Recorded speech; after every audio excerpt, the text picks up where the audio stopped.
Hey everybody, this is Java and Jesus with Cody and Chris. You're Cody. And you're Chris. I am. Hey guys, thanks so much for joining back in with us. We're going to pick back up in Cody's testimony. And where we last left off, I believe, Cody, we were hanging around. You're about the age of 16. And I believe you were getting ready to share with us where a big life event is getting ready to happen. So if you just kind of want to recap us and kind of get us back into there, I think you were getting ready to share with us about what it was going to be like to become a father. So if you just want to kind of pick up where you were there and kind of walk us back down through that. Yeah. So yeah, at this time, I'm 16. I'm living with my dad again, and I had done been exposed to this level of violence and just this lifestyle of fast money and just doing things no 16-year-old should be doing. Yeah. Growing up, honestly, way too fast. Yeah. I think there was just a level of being not necessarily forced, but I was just taking it as it came. Yeah. And just adapting. Yeah. So I think, and I developed at that point in time, I think I developed sort of a character of being able to sort of adapt and be who I needed to be at that particular time based on whatever environment I was in. Yeah. Like a little modern day chameleon. Yeah. I mean, honestly. And so, and like I said, the previous episode too, the Lord at this point is nowhere present in my life at this time. And so, here I am, 16, just taking life as it comes. I'm working and all those things, but at the same time, selling drugs, guns, fights, just a bad situation. Yeah.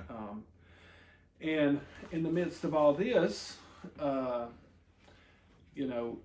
end up meeting, I'm going to refer to as the mother of my children. All right. Met her, and, that was kind of just going along the way, I guess, when in that lifestyle of the way that it would naturally go. Yeah. And so, obviously, we're out of wedlock. Mm-hmm. We're, having relations together. Yeah. And at that age too, that comes with a lot of jealousy and, things, as far as, she's, and I'll be honest with you too on that, I tried to stay, even from a young age, out of drama. Yeah. And so I would just avoid jealousness and all that stuff just to try to keep the peace. Yeah. But it was just never ending, just back and forth. Mm-hmm. I mean, as you can imagine, a 16-year-old, and she's, at the time 15. Yeah. Relationship, how that would go. Yeah. And so, yeah, we fell in what we thought was love. Mm-hmm. And that's kind of just taking its own course. And I guess I was about, I was 16. And I think me and her had been together for probably about 6 or 7 months. And she was 15, or just turned 16, I believe. No, she was 15. And we found out in January of, I guess it would be 05, that she was pregnant. Yeah. And so here I am, again, and this goes back to what I was saying previously, that a lot of times you don't even have time to process some of these events that go on in your life at such a young age. Yeah. And I don't think I had time to process that. Okay, here I am, 16 years old, about to be, or 17 years old, about to be a father. Yeah. Right. And then you realize also that, okay, I am still a kid. Yeah. You know, I don't have a clue Mm-hmm. on what I'm about to do Yeah. when this child comes into the world. Yeah. And so, yeah, I'm rocking and rolling, just kind of doing my thing. And, you know, I had my birthday, 17. Like I said, she's pregnant. And then she's turning 17 during the pregnancy, or during the term of the pregnancy. And then so, yeah, and in September, she gave birth to my youngest. Mm-hmm. And at that point in time, something changes when we have kids. Yeah. You know. Yeah. I don't see how, as a parent, that it doesn't. Mm-hmm. You know, that there is some sort of shift. I think that moment of, you know, and even up until my daughter was born, we fought a lot. Mm-hmm. And it's like, when she was born, it's just like a different atmosphere. Yeah. It just brought some level of like, it was surreal, but at the same time, you became all of a sudden, okay, now I have to care for this human being. Yeah. this life. Yeah. And then at the same time too, I think that you sort of, if you didn't previously know the Lord and you're in that lifestyle, for like one of the first times, you can actually like acknowledge God. Yeah. Because you can say, wow, this is such a gift. Mm-hmm. Right? And, you know, so, and I always tell my daughter too, from time to time now, I'm like, look, if it wasn't for you, I would probably be dead. Yeah. Or in prison. Yeah. And I think that honestly that is the case. Mm-hmm. And will always be, because, you know, it took me to a place where I slowed down. Yeah. You know, I slowed down really, really fast, and I wanted to be able to somewhat be a dad. Yeah. Right? But there was still a part of me that wanted to be so entangled in the world, Mm-hmm. that I was trying to balance the two. Yeah. So she's born, everything's going, you know, okay. Mm-hmm. And we are trying to somewhat get on our feet at this time, and so I'm trying to step away from that lifestyle that I was living, so I get more serious a little bit about work, and I started trying to, you know, do a 40-hour 9 to 5 Mm-hmm. sort of thing. Mm-hmm. And then at the same time, my dad, who I told you was consumed sort of in that lifestyle as well, you know, that we were kind of doing things together, was an encourager, you know, and he helped too, because I think it changed him too. Yeah. You know, now he has a grandchild. Yeah. In the world. And so he was, you know, hey, get a job, son. Yeah. I'm not going to take care of this baby. Yeah. You know what I mean? Yeah. That's what I was going to ask you. I was like, Yeah. when mom and dad found out about this, I was like, what was their thought process? Yeah. On this? Yeah. So that was my stepmother. Yeah. At that time too. Now, of course, my mom was ecstatic, you know, just as a grandmother, and actually, so in the process of all this, my sister was pregnant as well. Oh, so, wow. Yeah. So they were actually pregnant together. Yeah. So my nephew, they're exactly like 3 months and a day apart. Oh, wow. Yeah. So my sister had her son. 3 months later, I had my daughter. Yeah. And so that was probably sort of a saving grace too, because me and my sister were able to navigate some of that together. Yeah. In a way, and I was able to, you know, she would encourage me, and I would encourage her, and then we just loved at that point having babies around. Yeah. You know. Yeah.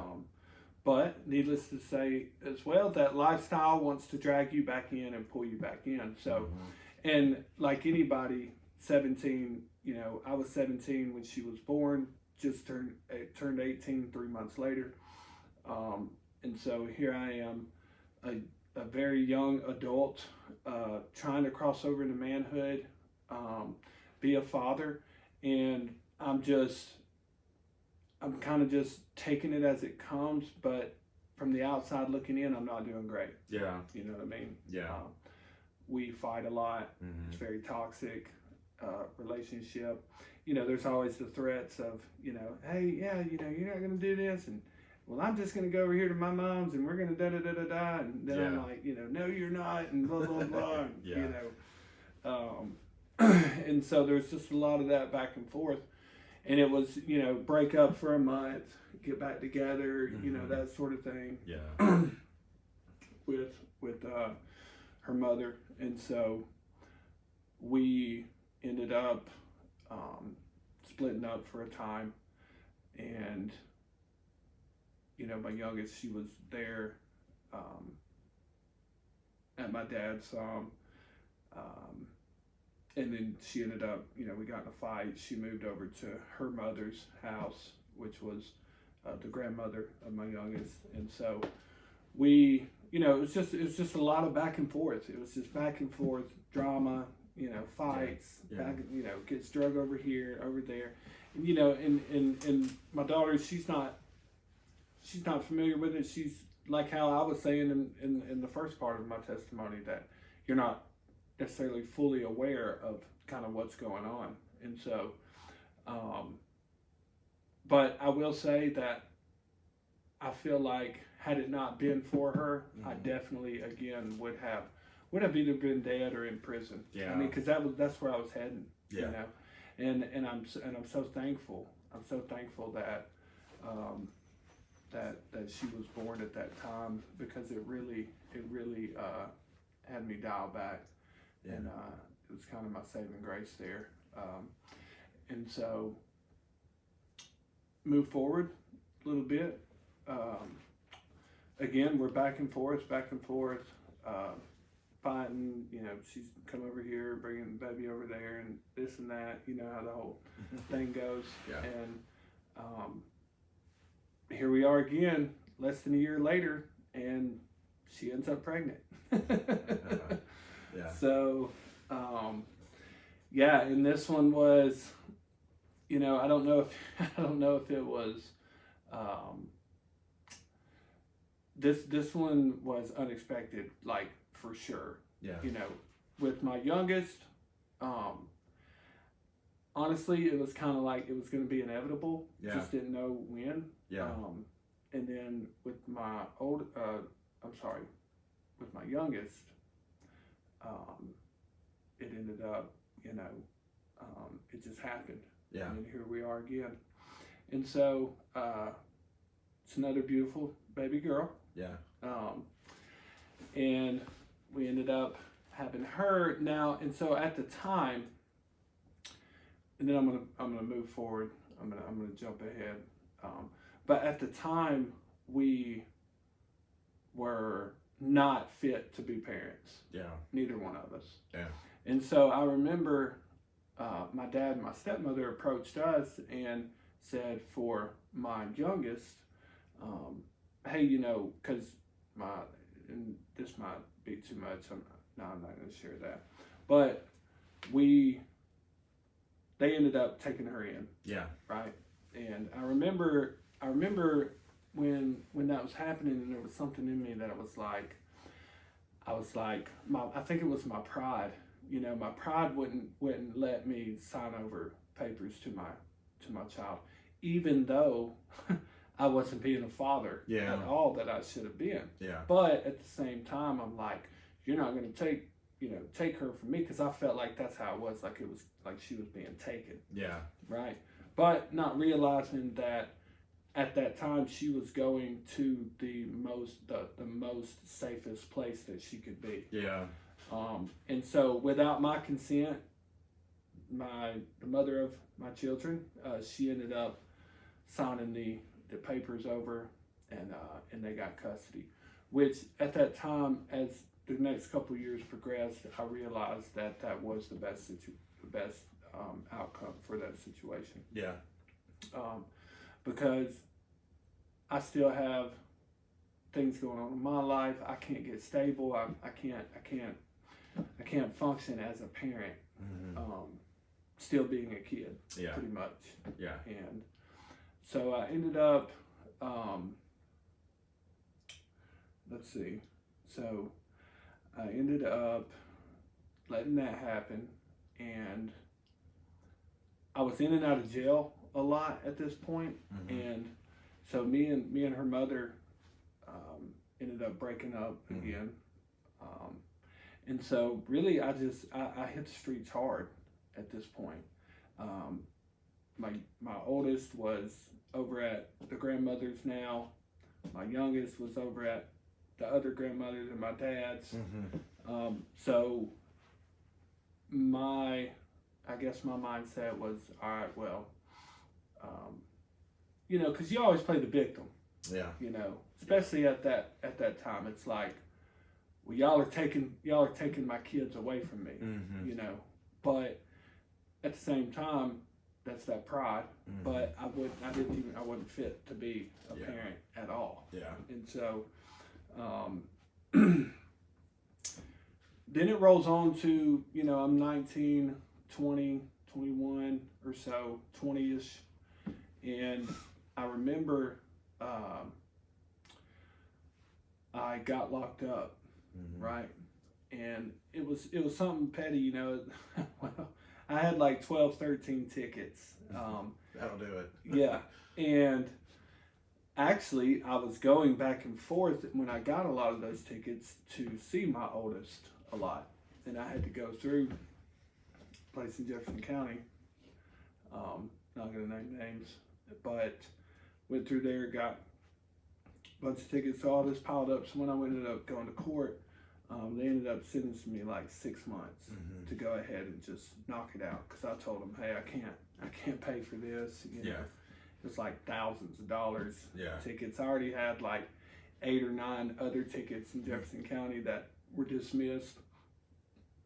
Thank God.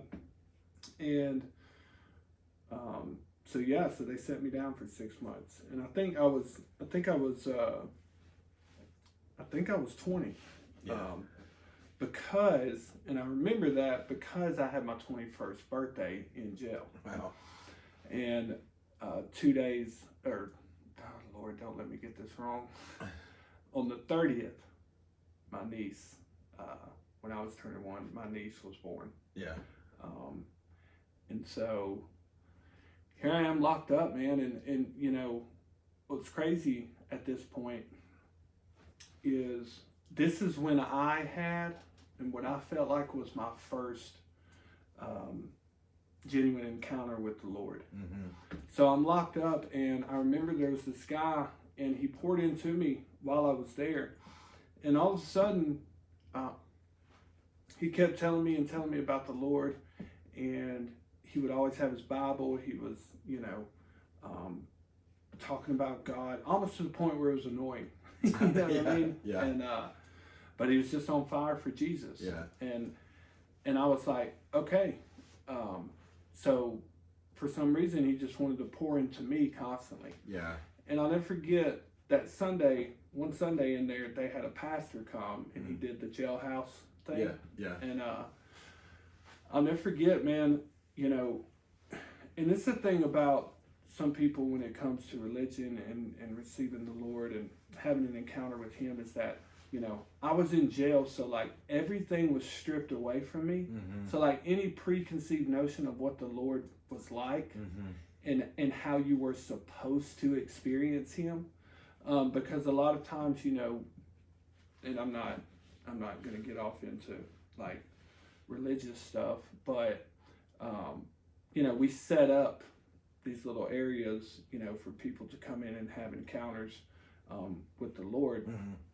And so there are times where it can be fabricated in a way where it might not be as genuine as that person needed it to be. Yeah. Does that make sense kind of where I'm going with that? I'm with you there. And so me not having a Christian background, right?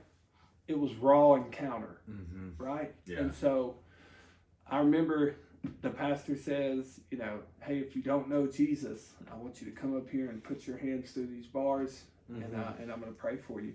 And I remember, man, I just ran up there. Yeah. And I was like, man, and I just felt like this massive just weight come off of me. Yeah. And I felt for the first time in my entire life, I felt like the presence of the Lord. Yeah. Not even, like if you had asked me then, I would have just said, I don't know, I feel different. Yeah. Not realizing that, that was the Lord that was coming into my life. And this is a debatable topic, and maybe we can bring this up on our show one day, as a good topic. But I honestly feel like that day was the day that I gave my life to the Lord. Yeah. And then all this other stuff happened, right? Yeah. But because I know what I felt that day, and what I received, and there's nothing that could ever take that away. Absolutely. Right? Yeah. And so from that point on, man, I was just in jail, and man, I just had this newfound freedom. Yeah. Right? While in jail. Yeah. Be free while you're locked up. And man, I read the Bible so intently, and I just remember for the first time ever, and again, I didn't have anybody like telling me this is the way you read it, and this is, you got to start here and start there. Man, I would just find places and just consume myself with it. Just read, and I would just read it over and over and over and over and over again. And I had, I did the whole little note thing on my Bible and everything. And but even in the midst of that, things started happening in jail. Yeah. I had we were praying with people. I didn't know how to pray, but I would say things, and and I would bless people. God bless you, man. And hey, look, it was honestly a lot of just like, hey, look, I don't know what you're going through, but I know, hey, like 4 weeks ago, this is where I was. Yeah, I was at these bars, man, and something just came over me, Yeah. And I remember being able to, through that, I started to pray. And this is the first time in my life, too, that the Lord had answered prayers. And sometimes, it's small to other people, but this was a big deal for me because it was stuff like, hey, I just pray that,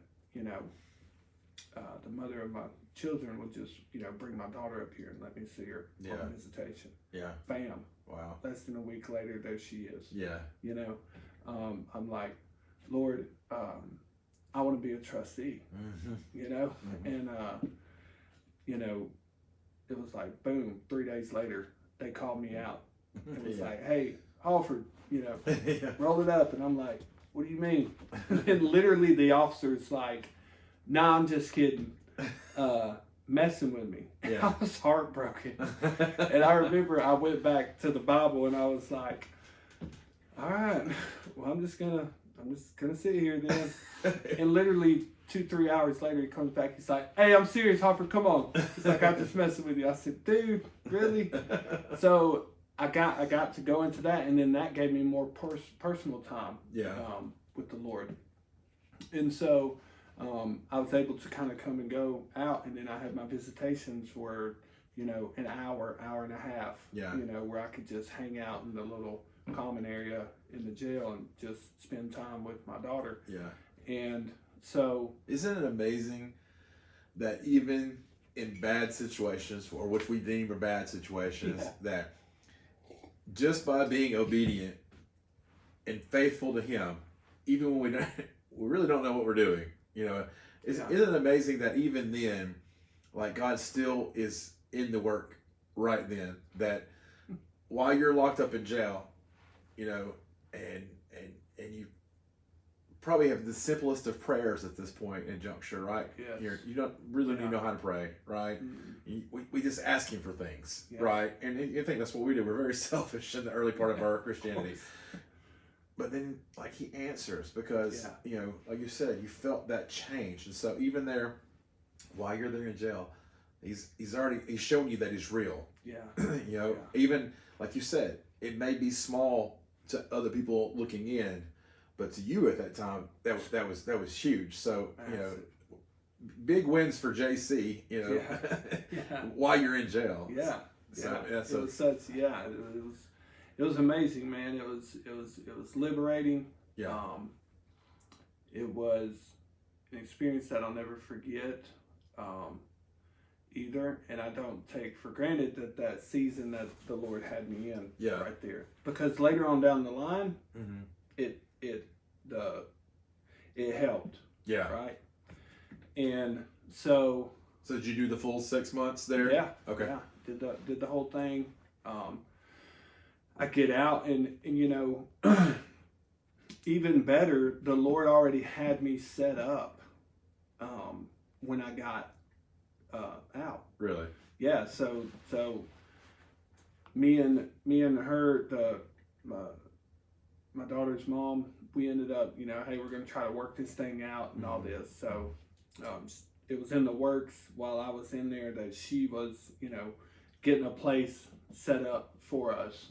So when I got out, we'd, be, in our own place, have, the nice little family set up, and everything would be good. Right.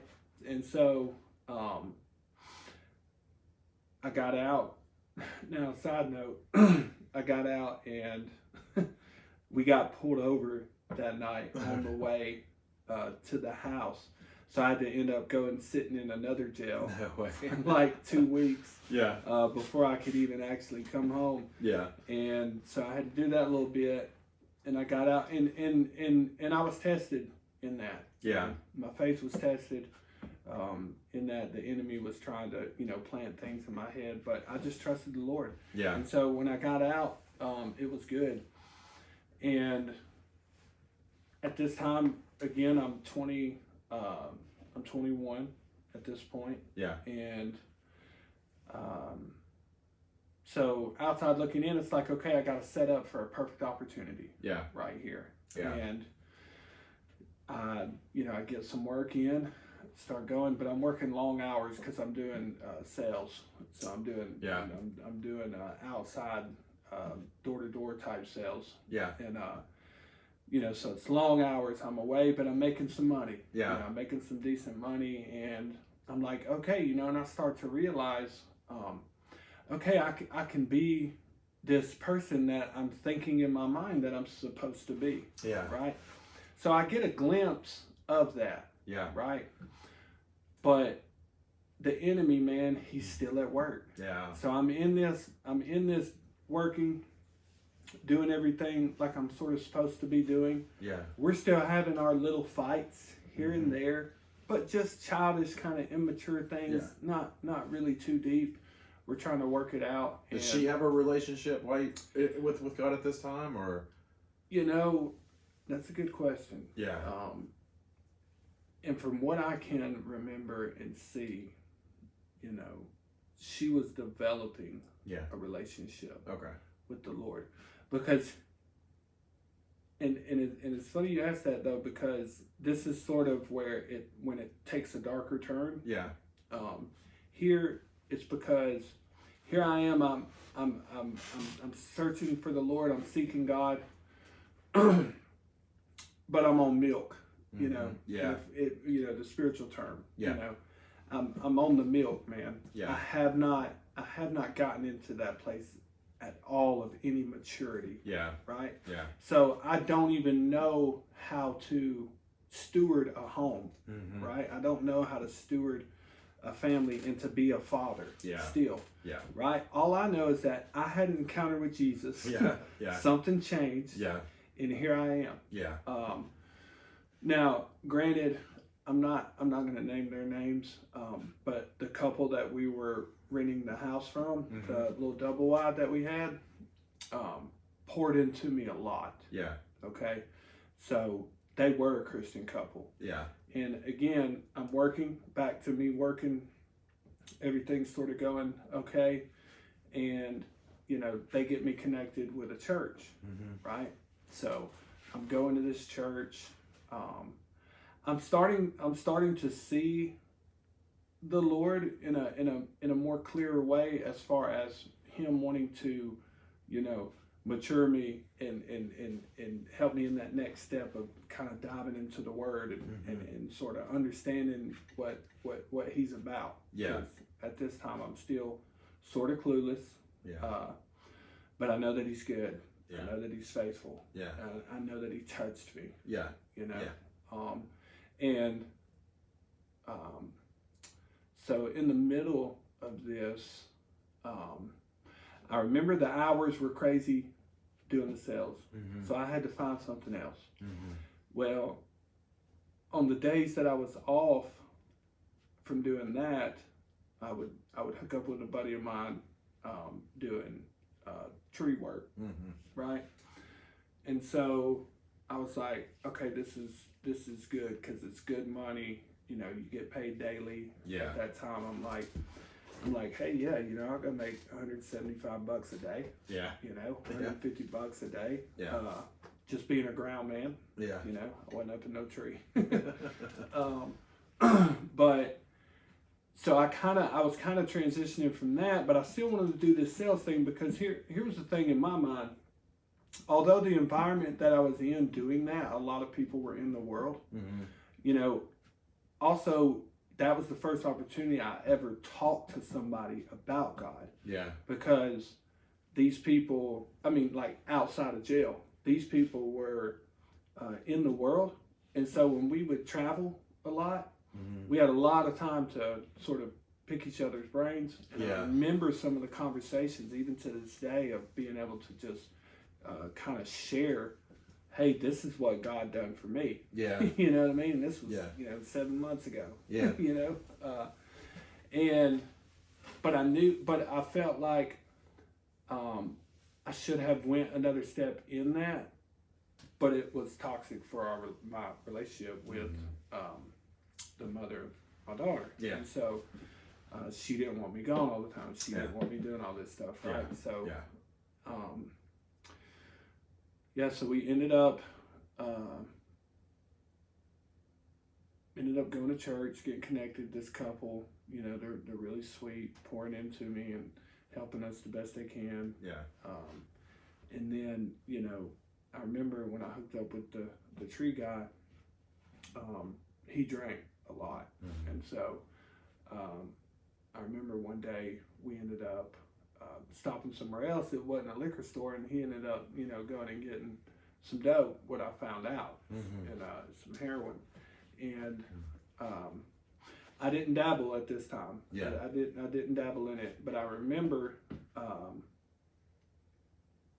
there was my birthday. No, this was before that. I ended up one night. I was just getting off work, and some just a wild hair. It was like, hey, they wanted to have a party, right? And so like at this time too, I don't even have enough spiritual growth to even sort of stand up for myself in my house. Yeah. Right? Yeah. And I remember when I got back from jail, I remember my Bible and stuff I had set on a like a little end table, and it sat there. And I remember it sat there, and I picked it up 2 or 3 different times within a couple months period. But I remember it just sat there, and it sat there. Yeah. And something was in me saying, hey, I need to be in this, but there was it's like there was too many things going on in life, that it just kind of pulled me away from that. Yeah. Right. And so I remember they want to have this party, and I'm like, okay, well, my sister ends up coming to this party, and so this is kind of where it takes a dark turn. We had already had. I'm trying to get my timeline right. So we had already had a couple parties before then. At this time, I think I had already smoked some weed again. Yeah. Right? Yeah. Just simple. And I was like, okay, this is okay. And so they wanted to have that party, And I was like, okay, yeah, let's do it. So we did. Well, that night, my sister came. She was in Bessemer with her boyfriend. So she ended up coming out, staying for the weekend. And I remember we're partying, everything's whatever. We're just drinking and smoking weed, taking a couple of pills, nothing crazy. I mean, of course, you know, if you're looking at it from, Nothing crazy. our perspective. Yeah. But I'll never forget, you know, that next morning, I remember waking up to my buddy was kind of hollering at me in my face. Mm-hmm. And he's like, hey man, you know, get up, man. You know, I think something's wrong with, I'm not going to name names, but he's like, your sister. And I said, okay. I said, all right, man, you know, I'm getting up. All right. And I go in there. Anyways, we ended up, her lifeless body Mm-hmm. was in the room. And I remember, you know, going in there, and of course, you know, I'm in a panic. I don't know what's going on. Mm-hmm. And all I know is she's not breathing. Yeah. You know, and so, you know, we ended up calling the ambulance and everything, and yeah, it was just mass panic, you know, mass freaking out. I mean, what do you do? Yeah. You know, and I remember just holding her, you know, and I just remember, you know, just holding her and just, you know, asking. I mean, even in that moment, I was, you know, Lord, you know, like what's going on? Yeah. And so I think the panic and the adrenaline and everything was just kind of overwhelming. I was almost passing out, you know. And just to move past that real quick, you know, the ambulance come and, you know, they're freaking out. You know, I'm threatening them. You know, I'm like, y'all got to do something. Mm-hmm. And yeah, so the whole scene unfolds. You know,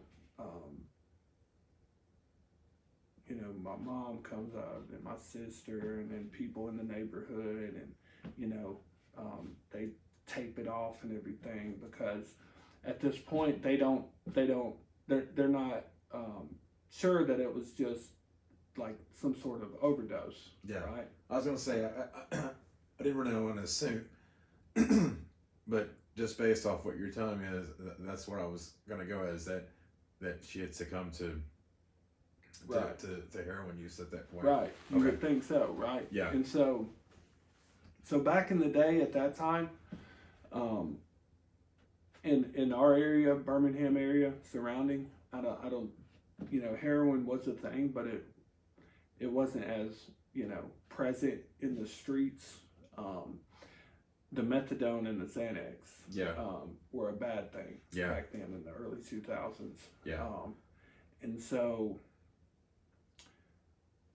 and I'm just, you know, I'm gonna be honest with you. We never found out what happened. Yeah. And so we know that there was some foul play that happened, that some events happened and took place that night before, and that there were some people involved. And I'm not going to speak too much on the legal side of it, but at the same time, you know, of course, when you don't have money and you're in that environment, it's easy for the police and everybody else just to write it off as an accidental overdose. Yeah. Right. Yeah. And so that's what it ended up being. Yeah. There was a very short investigation to what happened, and we were left with little to no answers, other than a toxicology report that we don't feel was accurate. Yeah. In anyways, and so, yeah, and then so here I am, you know, I'm left with, you know, this feeling of guilt, Mm-hmm. right? And because, you know, this happened at my house, Yeah. you know, and I think, you know, from that point on, I took a really, really dark turn, Yeah. and I had a lot of questions for the Lord, you know, as to why, because, you know, this is my baby sister. Yeah. And, you know, there was just so many unanswered questions, and I wanted to be able to try to figure it out on my own. So again, I hit the streets, you know, and we done, you know, upon my own investigating, you know, did some other things that I wasn't proud of, and yeah, I ended up, I just had to take it, you know, I had to take it how it happened. And yeah, I ended up going to, you know, let's see,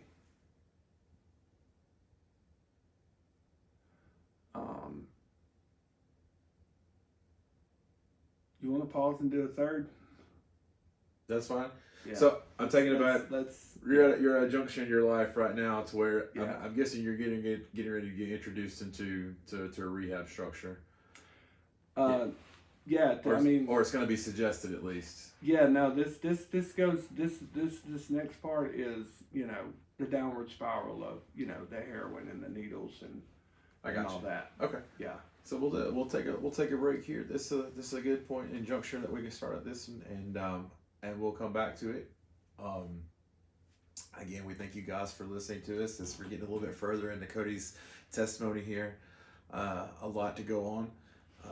A lot going on in your life at this time, in this junction in your life. A lot of things that were not explained, and a lot of things that were not, you know, you didn't have answers for at that particular time in your life. Yeah. So, but yeah, we'll take a break here. I'll pray us out, and then we'll pick back up. Okay. Let's do it. All right, Father, we just love you, Lord. I just thank you for Cody, Lord. I thank you for what he means to me personally, Lord, as my friend and my brother in Christ, Lord. And I just thank you for Father, for his willingness to share his story, Lord, to share of your goodness, Lord, and how you're able to bring us out of these dark places that so often we put our own selves in, Lord. And Father, I just thank you for your patience and your mercy and the love that you have for us, Father. Father, by all rights, we deserve the penalty of death, Lord, but you stood in for us, Lord, and created a way for us to not have to die and go to a devil's hell, Lord. And we just thank you for that, Lord. And so, Father, I pray that this, as the story goes along, Father, that it is piercing the hearts of the listeners that are out there, for that one that's struggling. Father, I pray that you will just touch them, Father, that they will see the way that you were worked in Cody's life, Father, and it could happen in their life too, Father. And we just thank you for this time of fellowship. We thank you this time together, and we'll give you all the honor and praise for it. For us in Christ's name we pray. Amen. Amen.